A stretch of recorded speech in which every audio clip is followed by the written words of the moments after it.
What's good, world? What's good, world? It's your boy, YAU TNBS. It's your boy. It's going down every Tuesday night, every Tuesday at 7:30 at Antelope Valley Christian Center in the youth department. Come on, dog. Come on. We unashamed of the gospel. Everything is now. The dreams and the goals that you have is now. If you have a dream of owning a business, right now you should be getting business cards together. Not tomorrow, but now. Right now, you should be researching on the internet of how to begin that business. When? Now. The dreams that you have, you should be setting goals toward right now. Some of you guys want to go to college. Some of you guys want to go to trade school. Some of you guys want to go to medical school. Some of you want to further your education, which I am a big proponent of. You should be planning for that when? Now.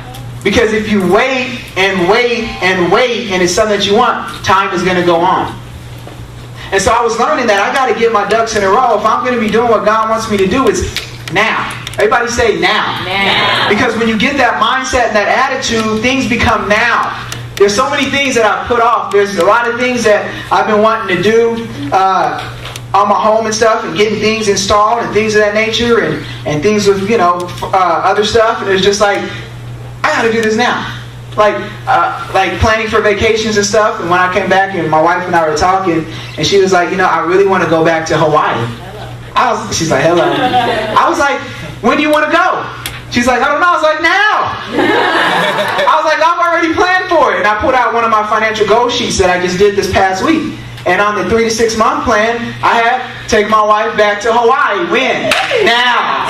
Because I need to start looking at plane tickets and seeing how much it is. I need to set some money aside continually. If I'm talking about now and I'm not putting any goal, if I'm not putting any action to it, it's not going to happen. And so I said it's now. See, a lot of us, we don't set goals. We don't think like that. We don't think the 3 to 6 month goal. We don't think the 6 to 12 month goal. We don't think the 2-year goal.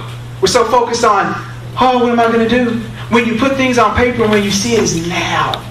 That's what I did with my laptop. I was like, I want that now. And he's just like, you can have what you want. Because faith is what?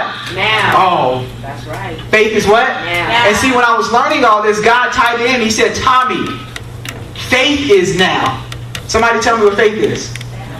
He's always asking about what you be. About what you be. Okay, so you guys came to Bible study tonight because some of you guys saw an advertisement card. Somebody invited you. You knew we were having it. You didn't know me. Some of you guys didn't know me. And you came. You guys acted upon what you believe. We could have been playing a big practical joke. Like, we're going to tell everybody we're coming and close the doors. And you guys show up like, I thought they were going to be here. Why? Because you were operating in faith and that faith was now.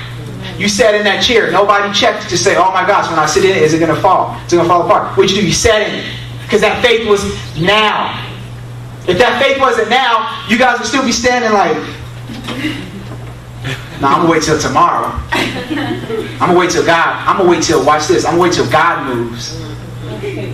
No, I'm going to wait till God moves. And God is standing back like, I'm waiting for you to move. Because see, in the Garden of Eden, I gave you everything that you're going to need. I gave you the provision, and then I gave you the vision. And I'm waiting for you to move. And a lot of us are sitting back like, faith is tomorrow. The dreams that I have is for tomorrow. The life that God wants me to have is for tomorrow. I'm supposed to be rich tomorrow. You think Donald Trump's son said that? He's set up for life? Millions? You think all the rich people's kids are sitting up there like, I'm too young to be rich. LeBron James just got named MVP. He's not tripping. He's rich. He's loaded.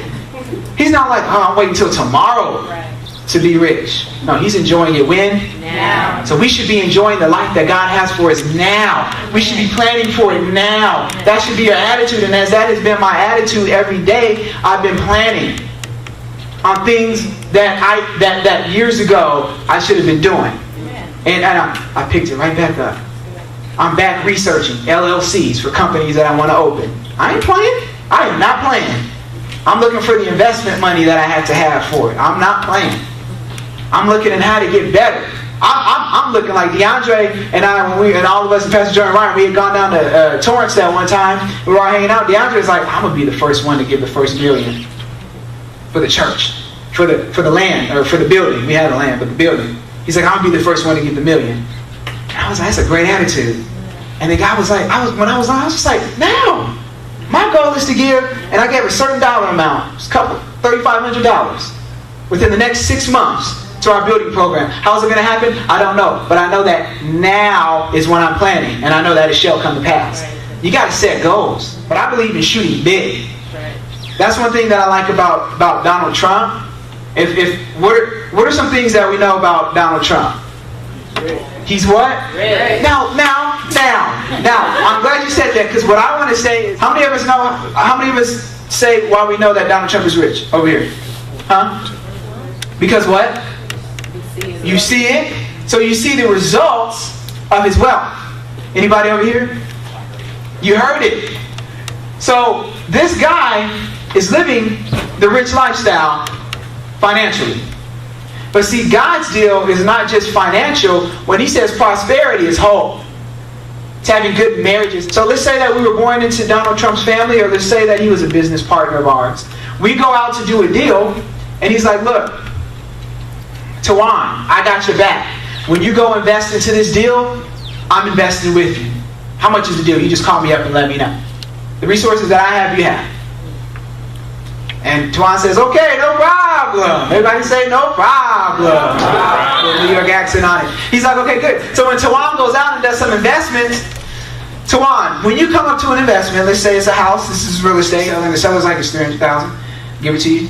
And Tawan's like, okay. And they're like, okay, I need the money. What are you going to do? You're going to call your investor, who is? And he said, no. Eventually I will be. Donald Trump is your investor right now. And he said, Tawan, call me up. No problem. I'll own you the money. So when you come to the deal and you need $300,000, who are you calling? Why? Because he said he's going to hook you up, and because you know he has the, everybody say the money. He's got the money. He has the goods. So you don't hesitate to place the phone call. So would you say it's an action of faith when he picks up the phone? How many of you guys would say if Tawan was just like, I believe him, I'm operating in faith, but I'm not picking up the phone? Is he operating in faith? Yes or no? He operates in faith when he picks up the phone and makes the call. So see, a lot of us, one or two things. We don't know our God and the resources that he has. When he told them, he said, I own the cattle on 1,000 hills. In other words, I own everything because I created it, and I can cause it to come unto you when you operate in the right formula, when you call me. Because see, I'm your private investor. He said, Mark 11:24, whatsoever things you ask when you pray, believe that you receive them, and you shall have them. And it will be done. It's not done physically. In the spirit it's done when you pray, but it shall be done. Everybody say it shall be. So if you're praying for healing in your body, or restoration in your mind, or for some finances to come in, and you pray for it the way that God says pray for it, you do what you need to do, it shall be done. It's not done in the physical realm now, but it's on its way. But see, a lot of us, we don't know that, so we don't place the phone call. But then a lot of us know who our Father is and the resources that he has, but what happens is fear and doubt grips you and you don't call. That whole God thing doesn't work. Asking, you receive. Are you serious? I just really don't feel it, Pastor Tommy, and so I'm not for sure. There's a lot of things that we don't feel, but we try them. That's the sad thing about it. We're quick to try something. We're quick to trust somebody that we don't even know. Or we're quick to trust a pharmacist. They could be mixing some fatal, potent concoction back there. We go pick up our prescription. We don't even know. We're like, okay, good. We take it. We don't even think about it. We say, okay, no problem. But how come when it comes to God, we say, okay, I'm doubting you. Because now we're in our senses. And Hebrews 11:1 says, now faith is now, of course, and it is a substance of things hoped for, but it is the evidence of what is not perceived in the senses. So if we're going to operate in this faith being now, we can't go by how we feel. Pastor Tom, I'm having a bad day.